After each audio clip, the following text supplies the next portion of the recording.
It's time for Hostel Discourse. Here's your host, David Rohlfing. Hey everyone, welcome back to Hostel Discourse. Today on episode 30, we're going to be discussing the Oscars, our favorite movies of 2017, as well as reviewing Black Panther. So we are excited to have a new guest tonight, as well as a returning guest, and let me introduce you to them. First time guest, the last Hostel Bro to be on the podcast, Thomas Kerwin. Welcome. Thank you for having me. I appreciate it. It's been a long time. Good to have you. And my eldest brother, Mike Rohlfing, thanks for coming back. You're welcome. Happy to be here. And the usuals, Jacob Hunter in Tulsa, Oklahoma. Hello, loyal listeners. And Joe Kuiper from Oklahoma City. Hello, everyone. Okay, so we're going to start with our top 5 movies from 2017, and we're going to count down, and we're going to do this a little bit different. We're not going to talk about the movie in detail until the last person has it on their list in the lowest slot, if that makes any sense. So if somebody has a movie on their list at number 1, we're not going to talk about the movie until we get to that number 1 spot. So I guess we can all say our number 5s, and mine is The Last Jedi. I had to get it on my list. It is a Star Wars movie. My number 5 was Dunkirk. I thought about putting Star Wars in there just because I wanted to, but I couldn't justify it. Good for you, Joe. Stay strong. Yeah. I enjoyed it. It's just not a 5 spot. All right, Mike, number 5. Before I say my number 5, while I have this opportunity, I counted up every 2017 movie that I saw last year, and there were like 30 of them. I have some honorable mentions I have to mention. Shape of Water, It, Lady Bird, The Big Sick, Spider-Man, Homecoming was really good. Call Me By Your Name was great. Disaster Artist. So now that I've rattled through all those, my number 5 was Get Out. And that was a common one on our list, it looks like. So let's go on to Jacob. What was your number 5? If I have an honorable mention, it would be the live adaptation of the anime Full Metal Alchemist that I watched over the weekend. Was it 2017? It came up on that list Joe sent, what IMDb had. So, okay. My number 5 was It Comes at Night. And that was the only mention of It Comes at Night on anybody's lists. So I'll go in a little more detail. Yeah, sure.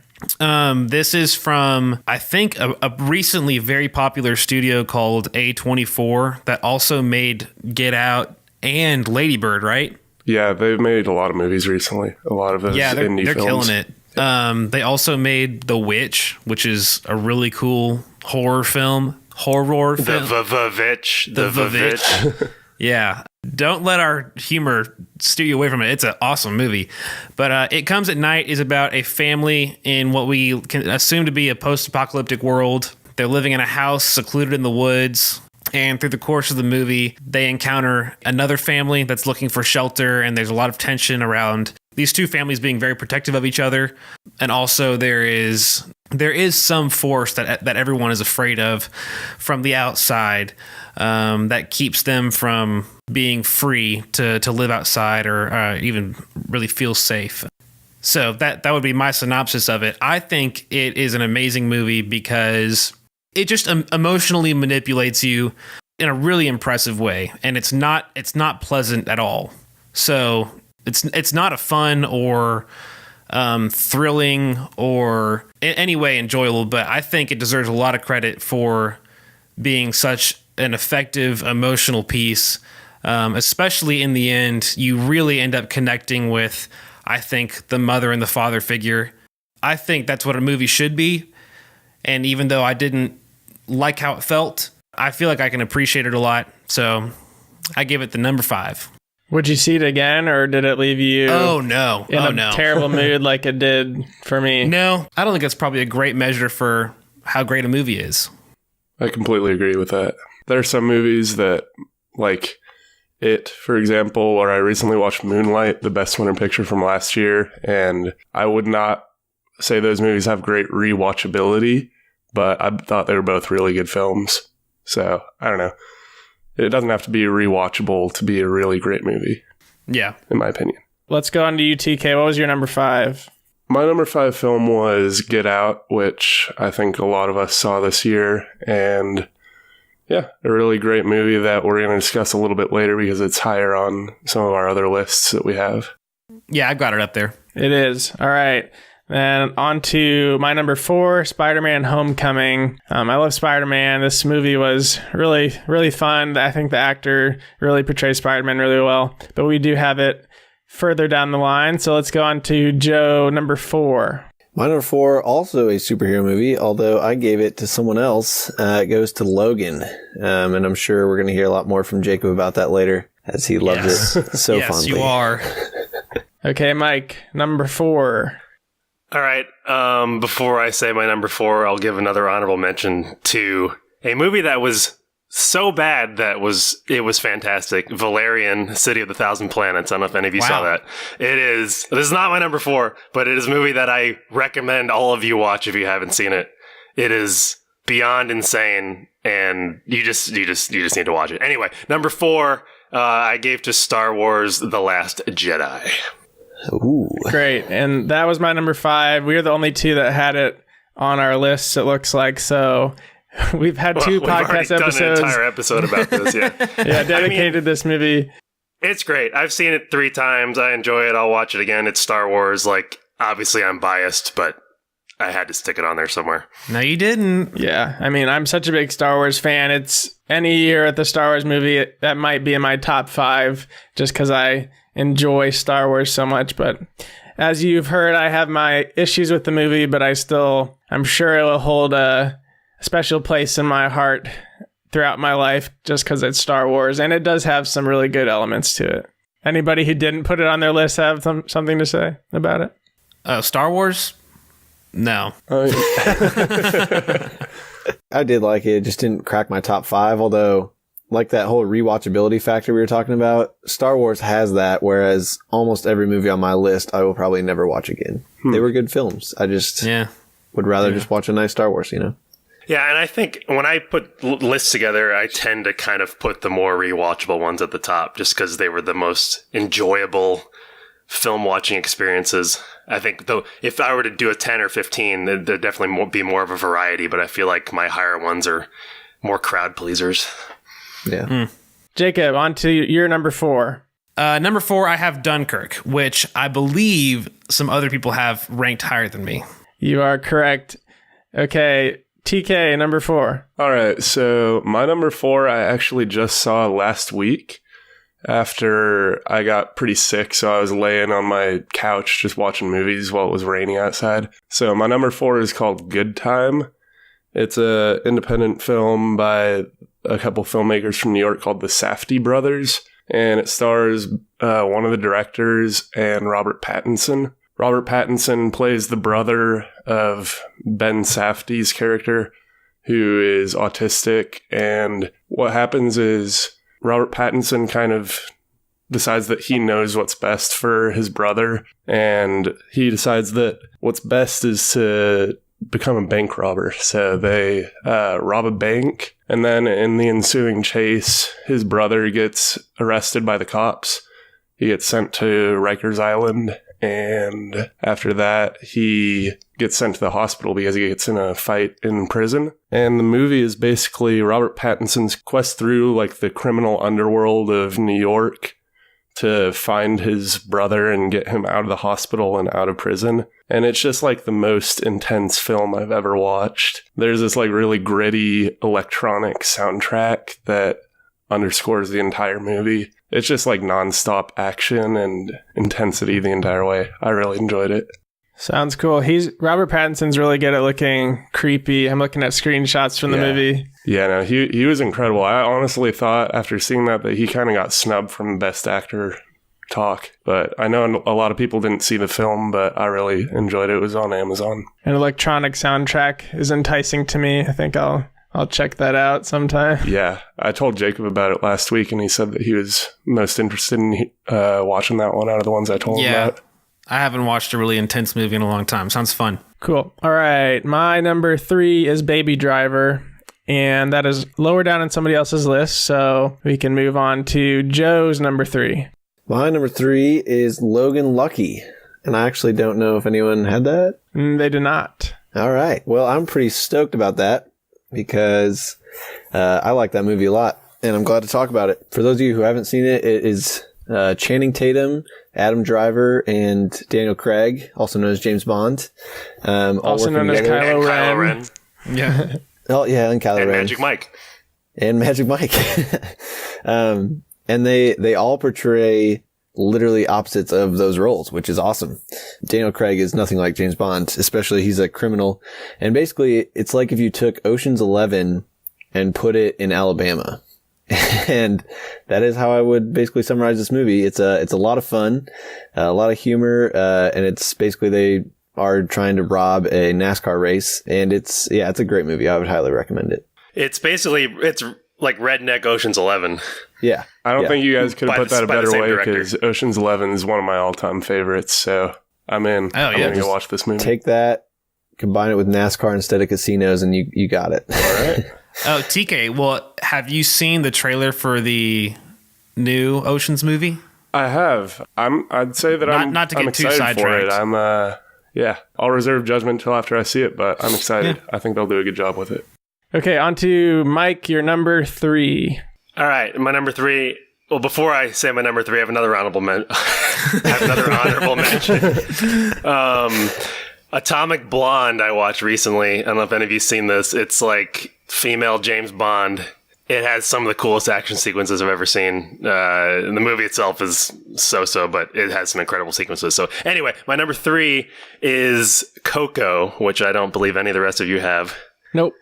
So Coco is the latest from Disney and Pixar. I am generally a sucker for Disney and even more for Pixar. But Coco is it's a really incredible movie. It's based around the Day of the Dead, the Dia de los Muertos, which is a Mexican holiday where you celebrate your ancestors. And anyway, the characters end up going to the land of the dead, which is one of the most beautifully designed things I've ever seen in a movie, much less an animated movie. It is just incredibly beautiful. The music is great. The story is great and endearing, as all Pixar movies are. And just as a whole, I really, really liked it. It is for sure going to win Best Animated Feature this year. It has no competition besides Boss Baby. And it's also up for Original Song. So that is Coco. Side note, isn't it crazy how a movie called The Boss Baby is up for a Best Animated Film Oscar? That's just crazy. It's the one with Alec Baldwin playing the Yeah. baby. Yeah. Oh, man. Oscar-nominated Boss Baby. Sad. Indeed. Okay, on to Jacob, your number 3. Spider-Man Homecoming. Cool. And that was my number 4, and you're the last person to have it, so we can talk about it. Woo, Spider-Man! Cool. Spider-Man is about a young boy named Peter Parker who, through fantastical circumstances, gains superpowers much like a spider. He takes the name Spider-Man and defends his hometown of New York City as a masked vigilante. No, you know that story. But this is one of the best Marvel movies recently because it's mainly about one guy, Peter Parker, and we actually get to see him develop in powerful ways through meaningful interactions with other characters. And there's a beginning, a middle, and an end, and there's clear development of the character, and by the end, he's changed for the better, and we have stuff to look forward to and feel good about in our lives. I think that is something that doesn't happen very well in other Marvel movies. So I also might be slightly biased towards Spider-Man. He's my favorite superhero of all time. But I also think it's a great movie. High rewatchability. And a great twist. Yes. Great That twist. was very good. We had a whole podcast episode about this in July if you want to hear our in-depth review. But I think one of the things that really stuck out to me was how the high schoolers, including Peter Parker, actually seemed like they were high school age, which is a unique thing compared to the other movies, other Spider-Man movies. Tobey Maguire. That's one thing I really liked. Yeah. Tobey Maguire was so old. Yeah. Kirsten Dunst also- didn't look young either in those movies. No. Andrew no. Garfield was even older. For real? Yeah, we talked about it on the Spider-Man episode. Tobey Maguire at least didn't like portray a high school kid though, you know? Wasn't he like I don't know. He in might have college? been. He might have been in the first one. Yeah, I think he went to college in the second one, maybe. Maybe that's how it worked. One thing that I really liked about Spider-Man Homecoming was that the villain was you could actually understand why he was doing what he was doing to some extent. I think the opening scene of the movie, you're seeing the government come take his land from him or whatever was happening. I don't know. And you at least were able to sympathize with him to some extent, unlike a lot of these Marvel villains, which are just kind of... Totally. They're very, very one-sided. I think that's also something you see in Black Panther as well, which I'm sure we'll talk about later. Mm-hmm. Yeah, good comparison. Okay, TK, what's your number 3? My number 3 film is Lady Bird. Did anybody else have that one on their lists? They did not. All right. So I saw Lady Bird about a month ago. Jacob was there when I saw it. I wouldn't say that it's a super, super remarkable film, but what it is really well made. It's well directed by Greta Gerwig, who I believe is a first-time director. The acting is really great. They have Laurie Metcalf as the main character's mother, and I believe you pronounce her name Saoirse Ronan. I think that's right. Yeah, she's getting some Best Actress buzz for her performance as Lady Bird. It's basically a coming-of-age film about a high schooler in Sacramento, and I don't know, there's just something about it. Just the cinematography was really well done. The acting was really nice, and it was well paced. There was a lot of good character development. Like I said, I wouldn't say it was super, unique or remarkable, but it did what it was supposed to do really, really well. And I appreciated that a lot. It would definitely be in my top 10. It's incredibly well written as well. Mm-hmm. It just seems very real. It's very authentic. It's very funny. Yeah. And even though I'm not a high school, college age girl, like I really appreciated it and could relate to it in different ways. Yeah. Speaking of, high schoolers, I felt like the characters were actually, written as high schoolers. They seemed very real. Mm-hmm. In the writing. Plus, Daniel Day-Lewis, can never go wrong with him. Wrong movie. That's Phantom Thread. Daniel Day-Lewis is I Lady Googled Bird. the wrong one. Phantom Thread. We'll get to that one. That's funny. All right. My number 2 is Blade Runner 2049, and somebody very shortly has it lower, so we will wait. But, so Joe, what's your number 2? My number 2 is Wind River, which I know none of you put also. Yeah.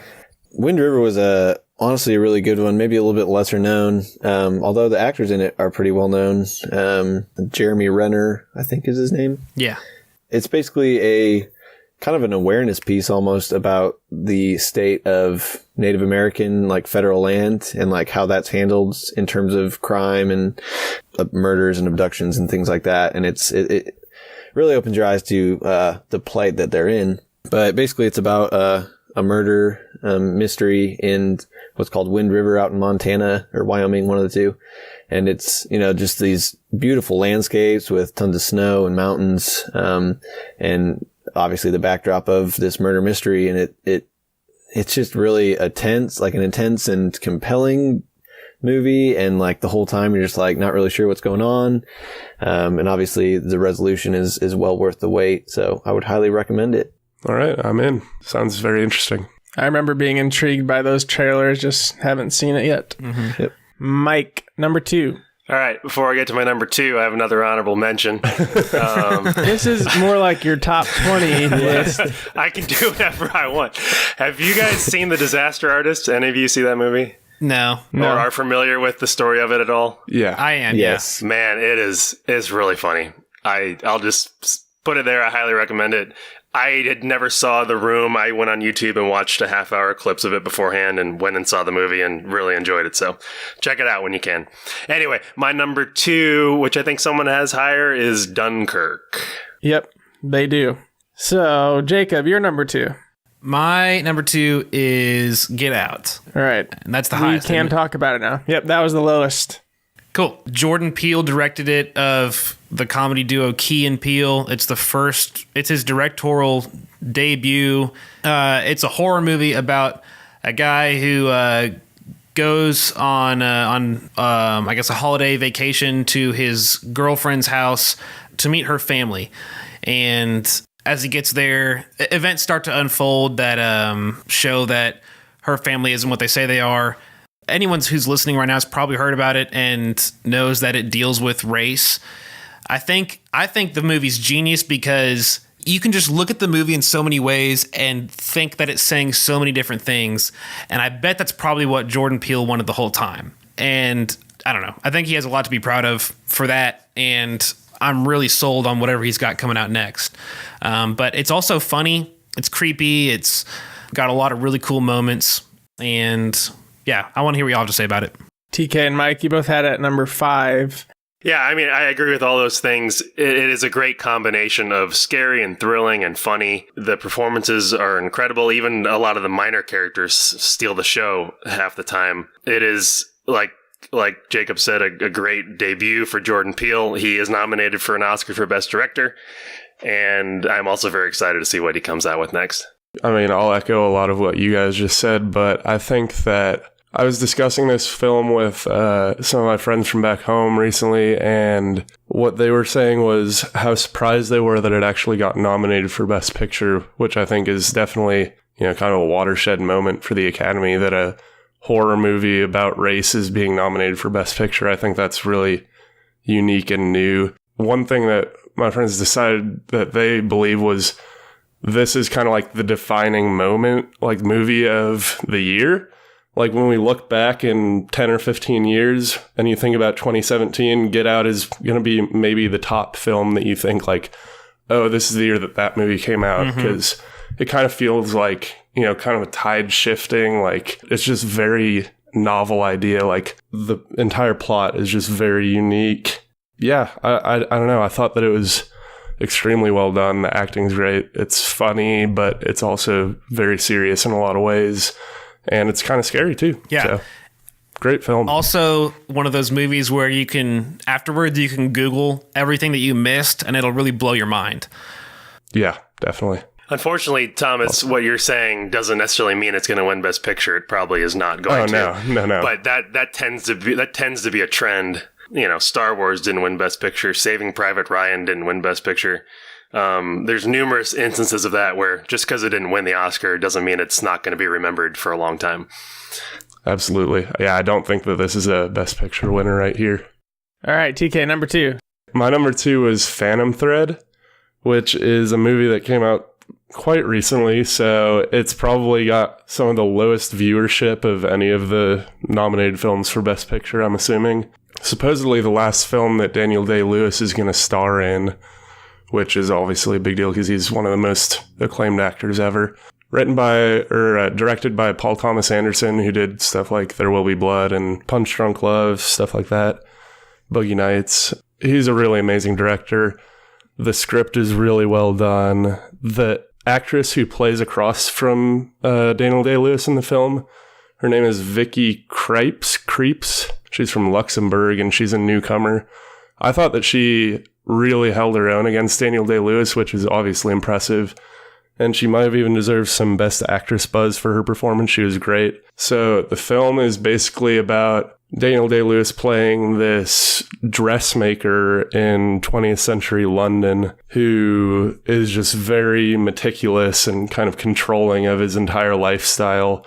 He's very accomplished and prestigious. And then one day he goes on a trip to the country just to clear his head a little bit and meets this waitress who is Vicky Cripes. And he just decides then and there that he needs her to be with him. So she comes back and lives with him. And it's just a movie about, their relationship and how tense it is and how loving it is and how toxic it can be. It's just really, really fascinating film.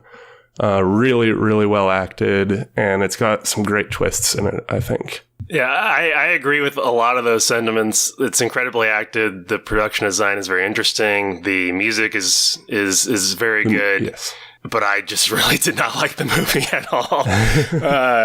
It's just weird. I don't know if I just don't vibe with Paul Thomas Anderson, but that is definitely the bottom of my list as far as the Best Picture nominees go, unfortunately. Yeah, I mean, I can definitely understand how some people wouldn't like it, but once again, with what it does, I think it does it really well. I can't argue with that. It's just, I just didn't like it. Yeah, totally fair. Yep. Totally fair. Okay, down to the number 1 picks. My number 1 is Dunkirk. So, Mike, you had it on your list as well. Yep. Me too. Dunkirk would be my honorable mention, by the way, if I had one. Okay, cool. So. Dunkirk for me this year was just the most well-rounded movie that I really enjoyed every aspect of it. There really wasn't a movie this year that was one of my favorite movies ever. And so it was kind of hard for me to pick a number one out of my list. But Dunkirk was obviously shot really well. Christopher Nolan, cinematography, and the whole. I didn't get to see it in IMAX. I'm sure it would have been great because the sound design was also incredible. But I loved kind of just the simple story it was compared to Christopher Nolan's other movies. Just a nice kind of tightly packaged story with 3 different kind of threads to that story. It was a very good movie and my favorite movie of this year. Yeah, unfortunately, if you haven't seen it yet, I would almost say don't, because it is such a movie that needs to be seen in a giant theater. I saw it once on an OmniMax Dome screen and then once on an IMAX screen. And it is one of the most overwhelming movie-going experiences you could have. Just the music and the sound design are just grating nonstop. There's very little dialogue. There really isn't that much action, and as far as typical war movie action, but it is so compelling and so interesting. And if you guys have the Blu-ray or the digital copy, there's a documentary where they show all the details of how they made that movie, and it just makes it even more impressive. It is, almost all of that was real. Most of the CG was painting out newer looking buildings on the beach. They were they were actually strapping IMAX cameras onto real fighter jets and flying them over the beach and crashing airplanes into the water and sinking ships. And it's really impressive. Dang. Well, that was my number 5 on my list too. And I think I went into it with the wrong mindset. And I think that probably hurt my ranking of it just because I was expecting an Interstellar or a Batman or something, maybe with I don't know, just a ton of plot and action and things. And that's not what the movie was supposed to be.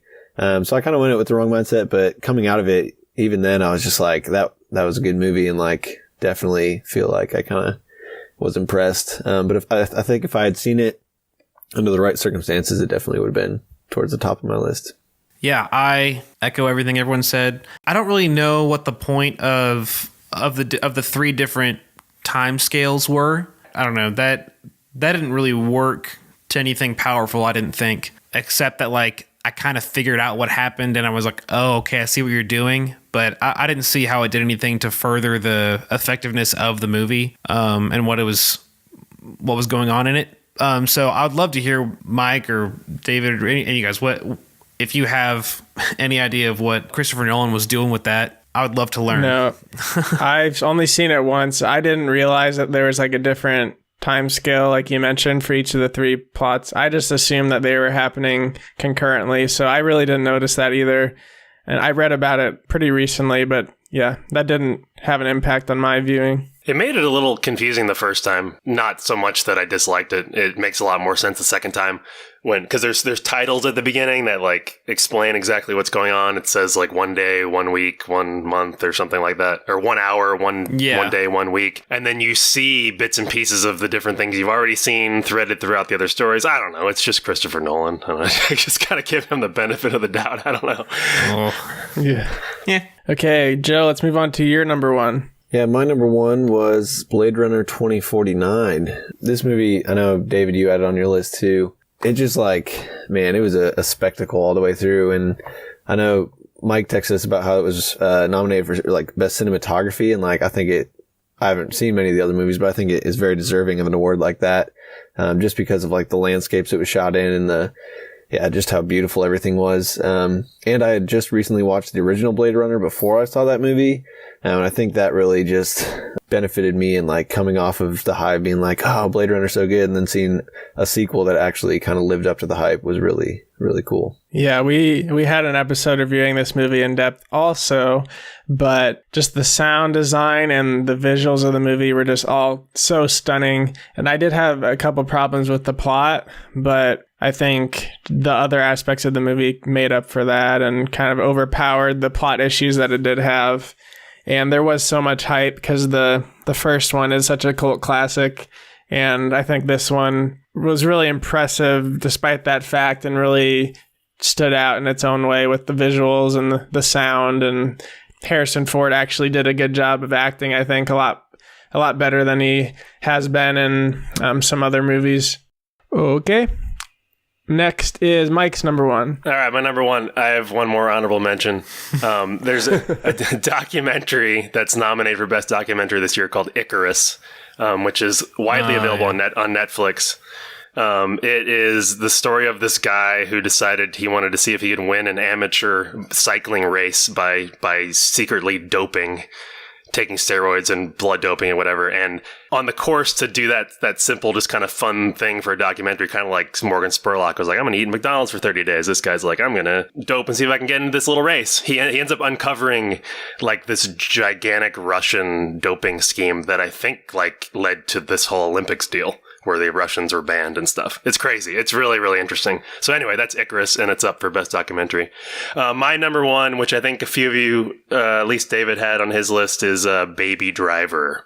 This was the movie I had the most fun with this year. It is incredibly unique. The entire movie is basically a giant music video. I should say action scene music video.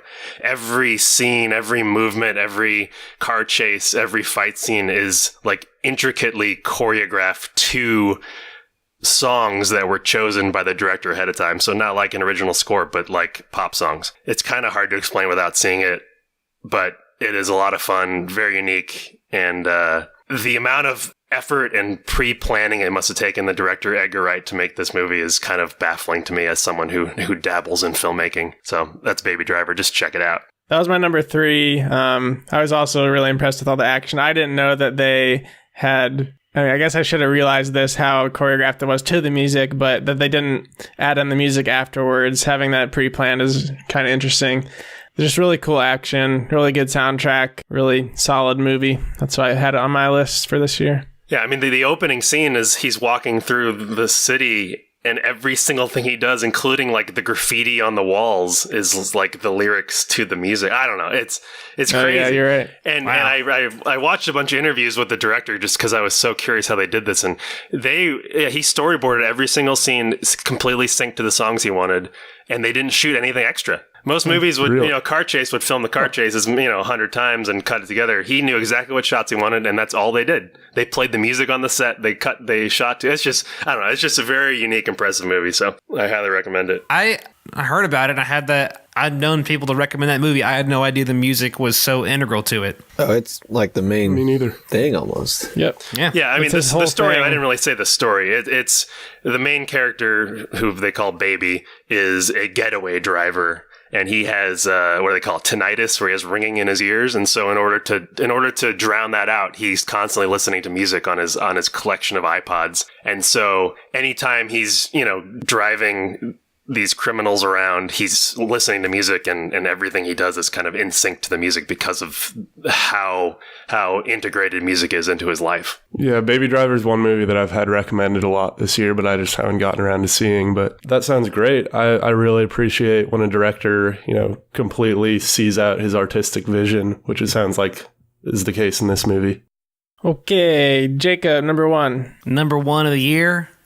Number one of all time. The last Wolverine movie, the last one I'll ever see, I think. It's called Logan. It came out March 3rd, 2017, the day after my birthday. It is the best movie I've ever seen. I laughed, I cried, I was sad, I was angry, I was happy, I was fulfilled. It's about, the character Wolverine. The movie takes place in like the late 2020s. There's no more mutants. Wolverine's hiding out with Charles Xavier in a secluded silo somewhere in Texas. Wolverine's working as a limo driver, and a woman comes to him for help because she finds out he's the Wolverine, the hero they've all heard about, and she has a daughter that needs to get to Canada. And so basically the whole movie goes straight up the middle of America, Texas to the Canadian border, where the finale takes place. And it's so intense and beautiful. And I never really had this impression before, although I'm sure I could for other movies I've seen. But I've never really felt like everything was as intentional as it was in this movie. Like even establishing shots, I was like noticing things about them that I found to be like powerful towards the development of the character, or like reflective of the things happening in the movie. And it was also a superhero movie. It was crazy. And it had one of the best endings to a movie I've ever seen. And I thought about it literally for 2 months straight afterwards. Like every day I thought about that. I thought about Logan and how it ended. Anyway, I haven't seen it again, and I don't know if I ever will, because it was so perfect. But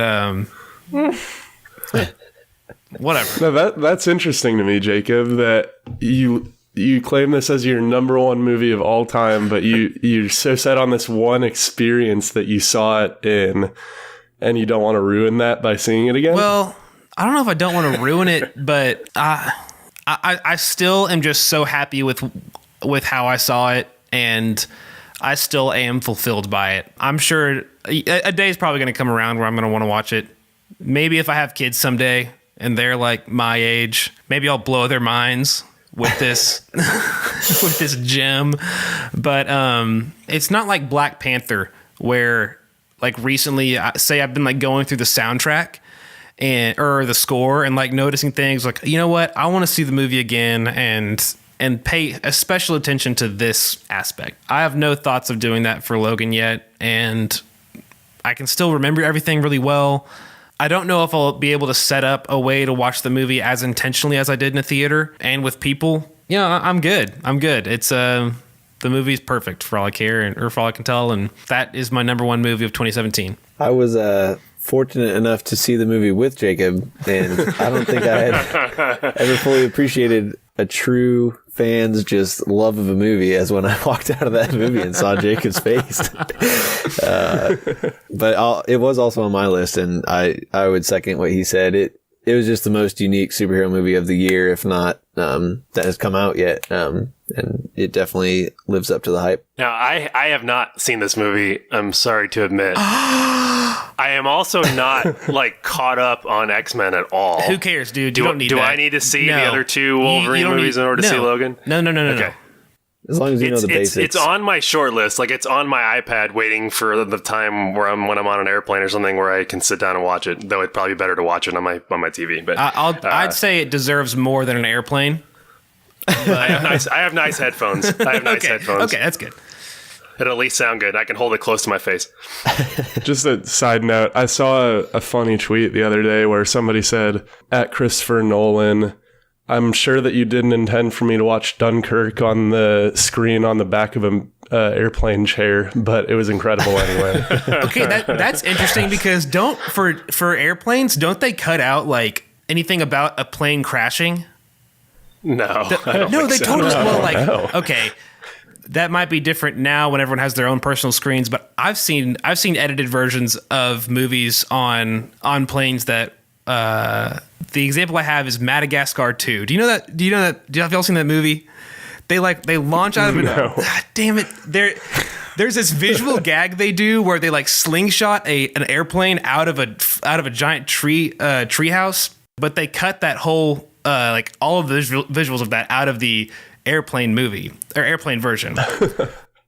Wow, I didn't know that. But I digress. Okay, I wish I would have liked Logan as much as you did, but I did not enjoy it that much, actually. But I won't hate on your well, thank you. Enlightened experience you had. You don't have to love it like I did. I feel lucky that I do. Okay, the final number one, TK, what is yours? All right, my number one movie of the year, and one of my favorite movies I've seen in years, is Call Me By Your Name, set in Italy, in like a small town in Italy in the 1980s.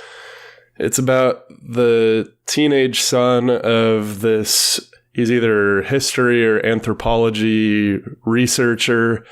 They live in this beautiful house out in the country, and his dad takes a research, like a student or assistant or something like that, for the summer. And it's kind of about the relationship between these two characters, Elio and Oliver, and their love that grows. And I know that it has an outside shot, a very outside shot at Best Picture. I doubt that they would give it to two quote unquote gay movies in 2 years, but I really think that it deserves Best Picture, even though it probably won't win.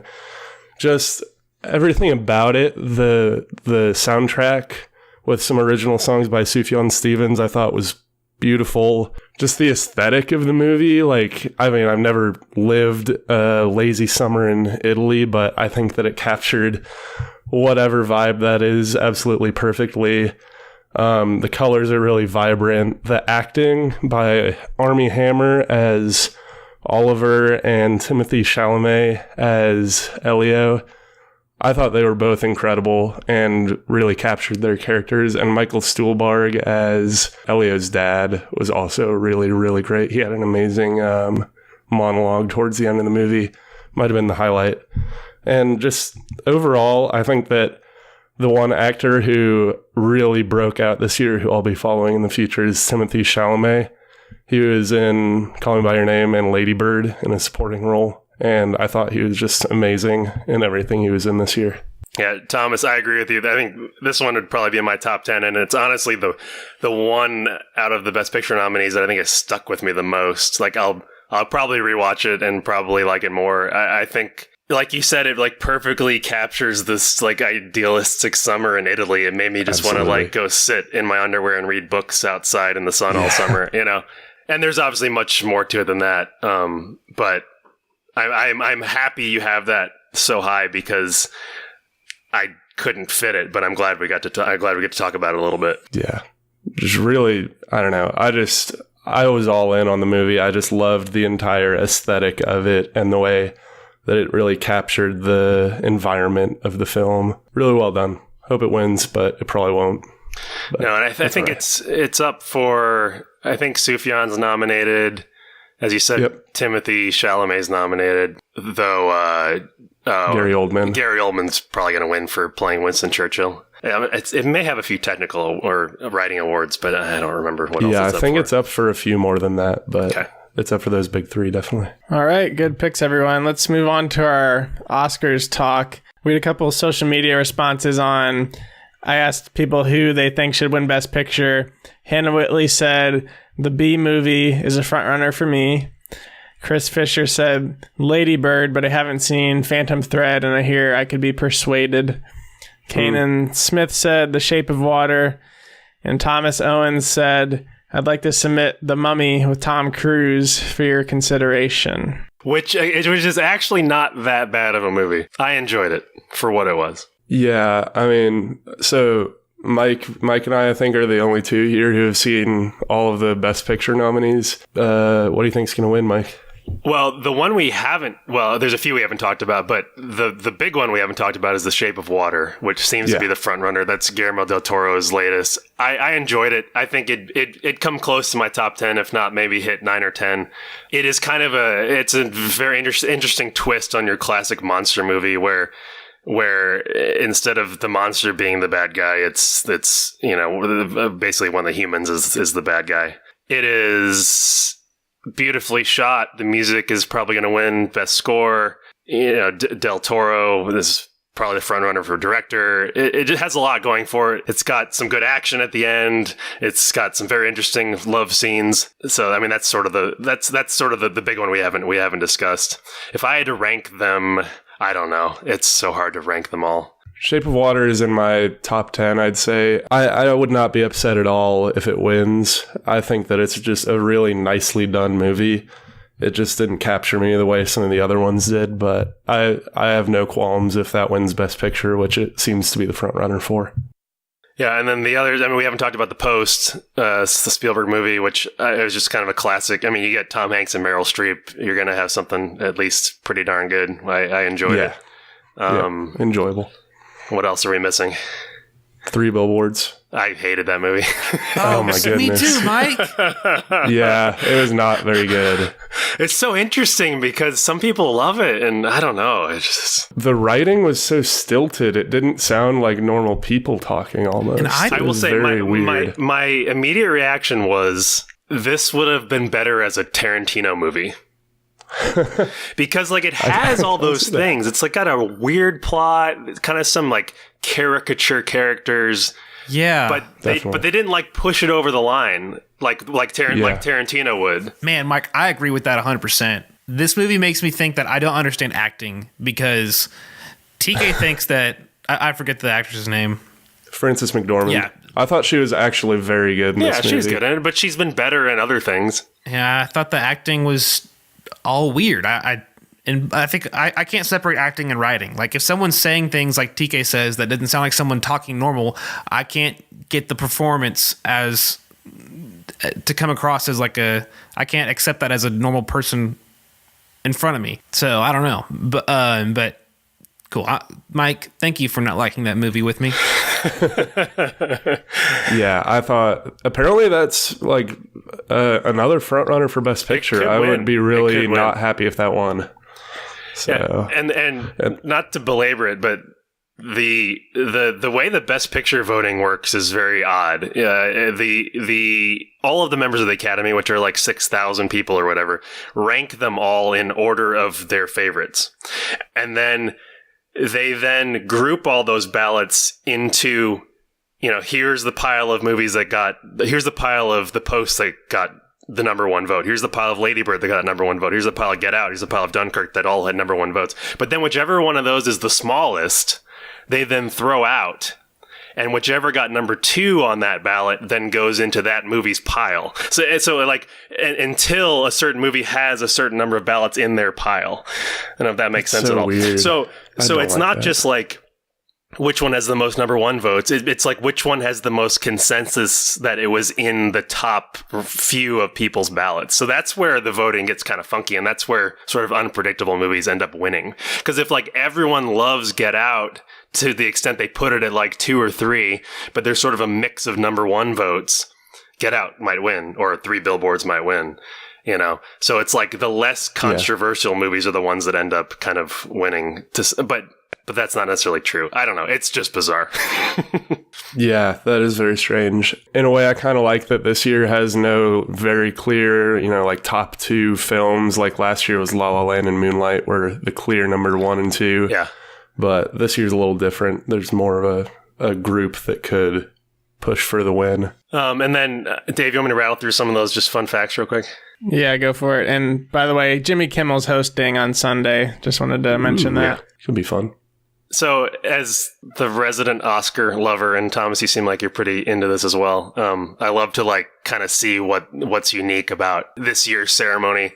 The big thing, and for me, because I love the technical categories, is Roger Deakins. He is a cinematographer, one of the best of all time, and he's been nominated 14. Well, this is his 14th nomination, and he's never won, which is a travesty.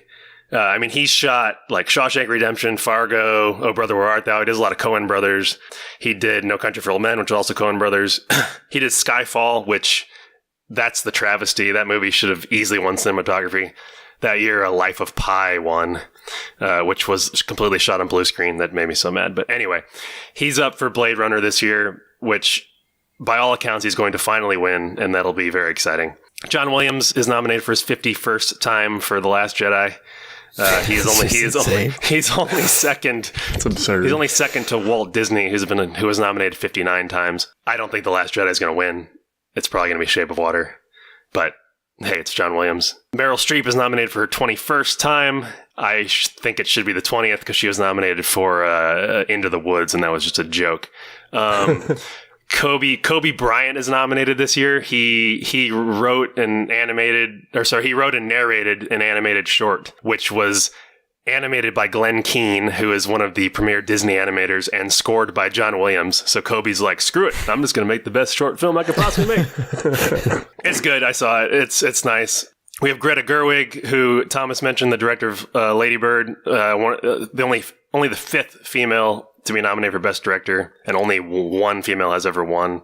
We have Christopher Plummer, who's 88 years old. He's the oldest acting nominee ever, and he's also he was the one who replaced Kevin Spacey in All the Money in the World. Did you see that movie, Thomas?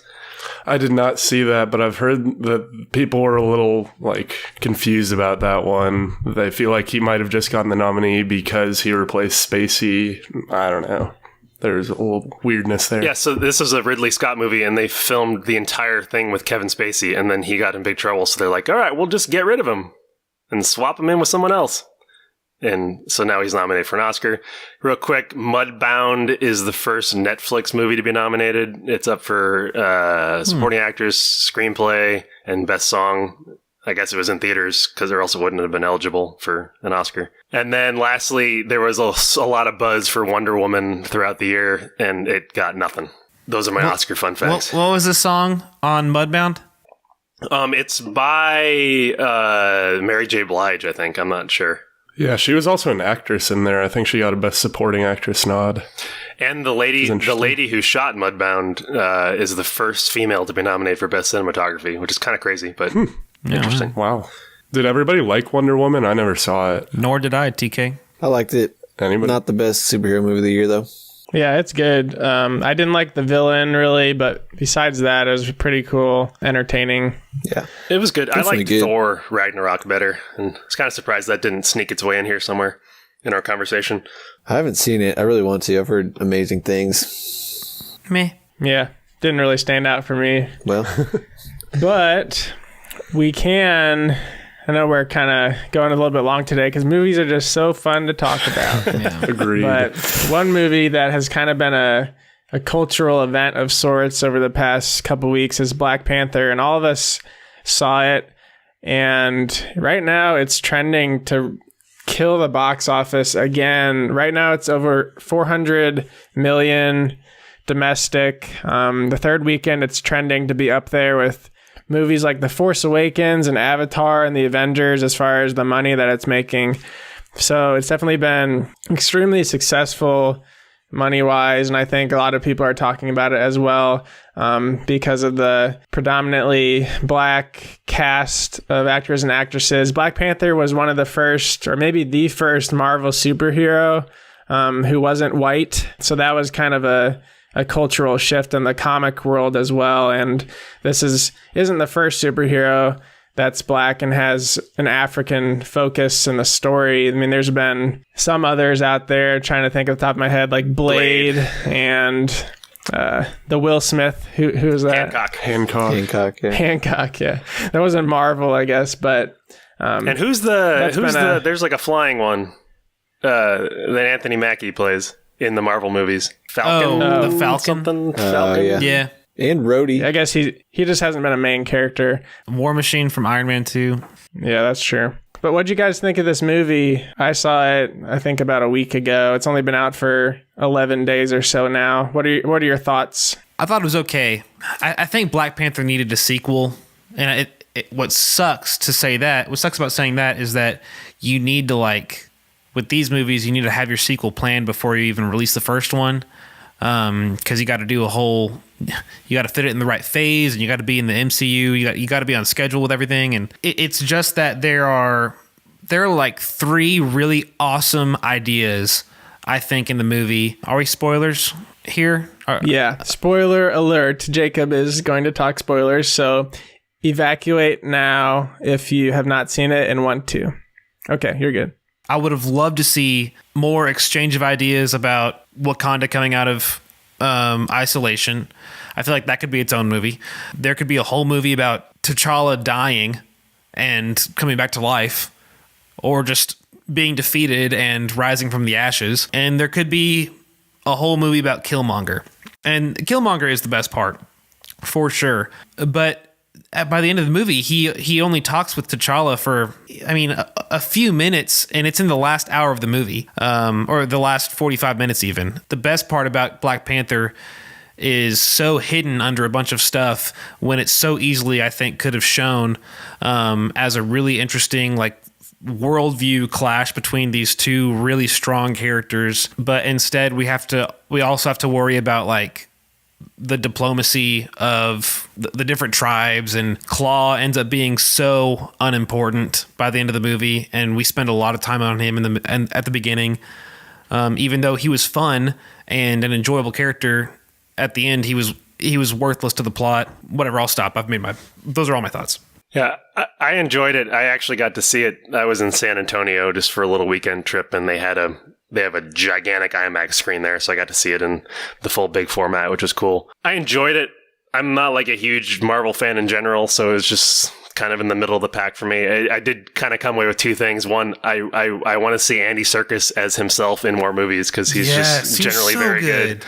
I mean, we normally get him as a monkey or as like a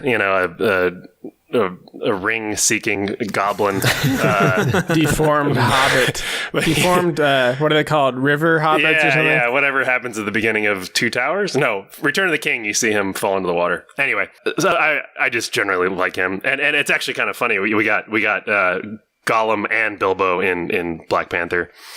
With what's his name? Drawing a complete blank. Anyway, I also Martin Freeman. Yeah, Martin Did you Freeman. hear the joke?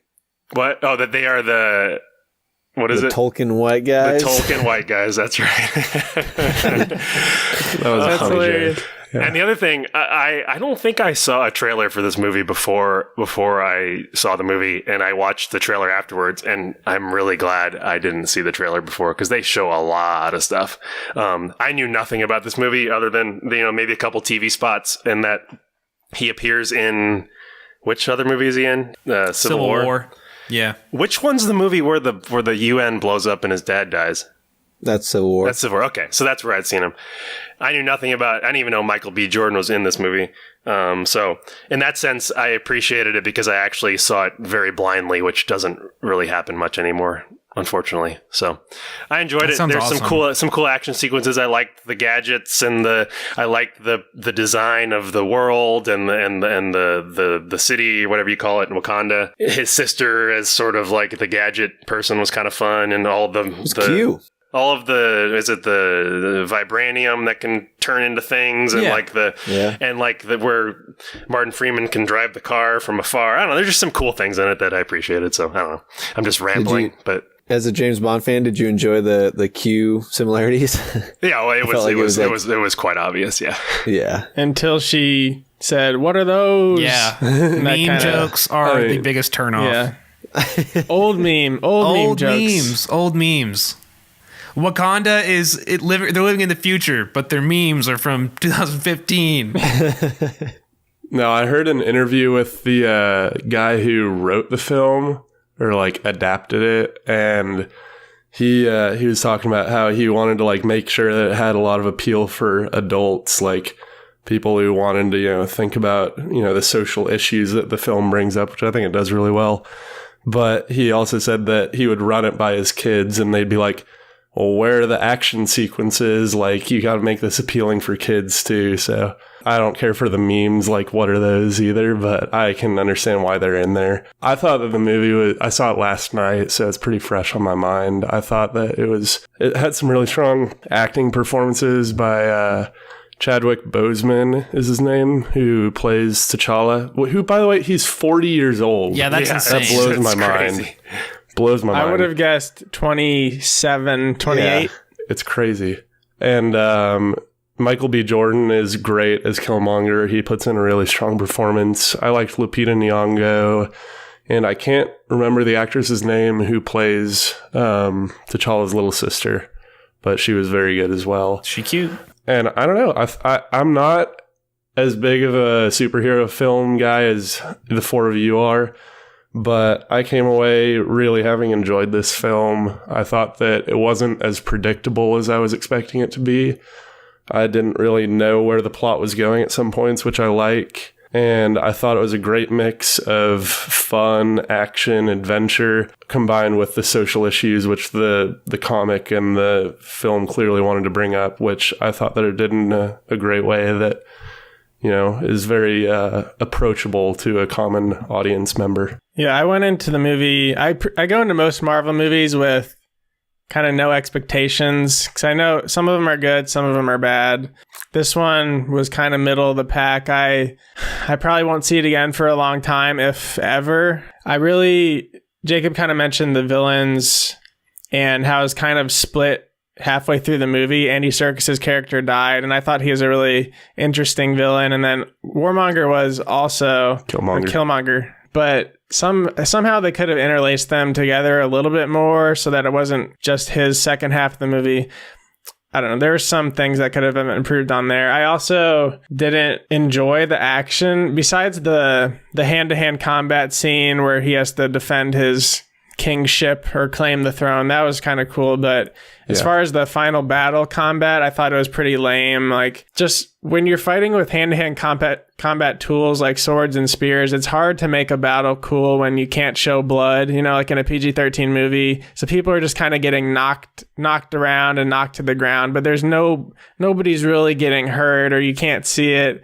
I don't know. It's just like that realism that isn't there, which is in most Marvel movies like that, is kind of, I don't enjoy it as much, but it was all right. I think that his powers in general are a little bit he's too powerful. I have a list of them right here. He has so many different things, and even more in the comic that they don't show in this movie. But I thought that his portrayal, his introduction in Civil War is pretty cool.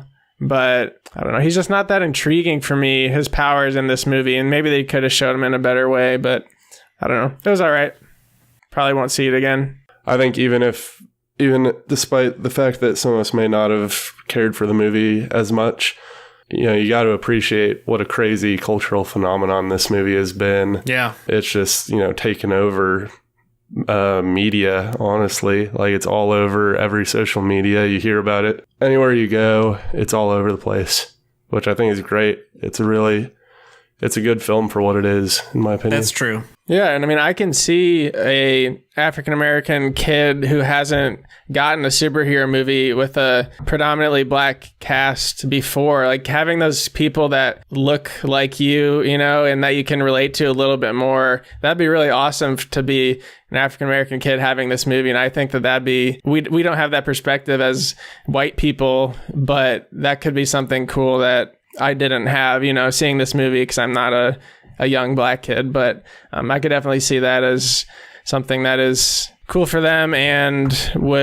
I think is a lot of the reason why this is such a cultural phenomenon, because it's the first superhero movie that has been like this. And it's also takes place in Africa, which is where African American obviously have their cultural background, and they can appreciate that a lot. And I think that a lot of that was shown in the soundtrack and a lot of the costume design and everything.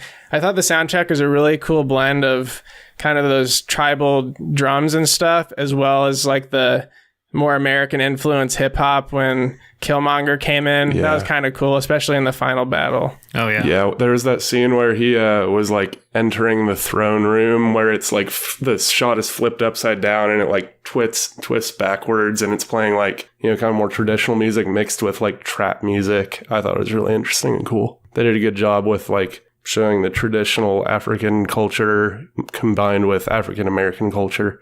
I liked that a lot. I actually, out of all of us, it sounds like I'm the one who liked the movie the most. Hey, I liked it a lot. Well, I guess maybe. So we know. I just came out of it really enjoying it. But I would agree with what Jacob said, that there were kind of too many bad guys, too many different conflicts going on. But it was a pretty great spectacle, and I appreciate it for what it was. And the final battle between Killmonger and T'Challa was pretty sweet, with like one of them with the purple suit and the other with the yellow suit. It was pretty and epic. So I liked it. And having just come back from Uganda last summer, like, I just love what it represented about Africa as a continent, and I thought it was an amazing representation of that. I really liked the differentiation between the tribes. They had the mountain tribe.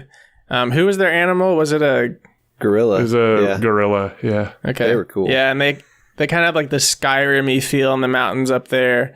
And then the Plains tribe, who had the rhinos, and then obviously the Panther tribe, who he was a part of. And I saw that I was reading about it, and apparently they incorporated like a lot of traditional like African tribes into the movie. Like, there was that guy on the council who had like a big old disc in his lip, which is apparently very traditional in some African tribes. I don't know too much about it, but just like little details like that they incorporated to kind of get more of an all-encompassing look at the continent. I thought it was very cool. Somehow I feel like the main character, T'Challa, I just feel like for some reason I needed more screen time with him, or like he did maybe talk very slowly. Like Yeah. He talked kind of slowly. He wasn't super charismatic, but he was a king. I guess he was more refined or something. He did talk slow. That might be part of it. He didn't say that much, but I don't know. I was reading on Reddit that he kept saying, like, I don't freeze. I never freeze. I never freeze. Yeah, but when he dies, they put him on ice, and he's literally frozen. That's funny. Yeah.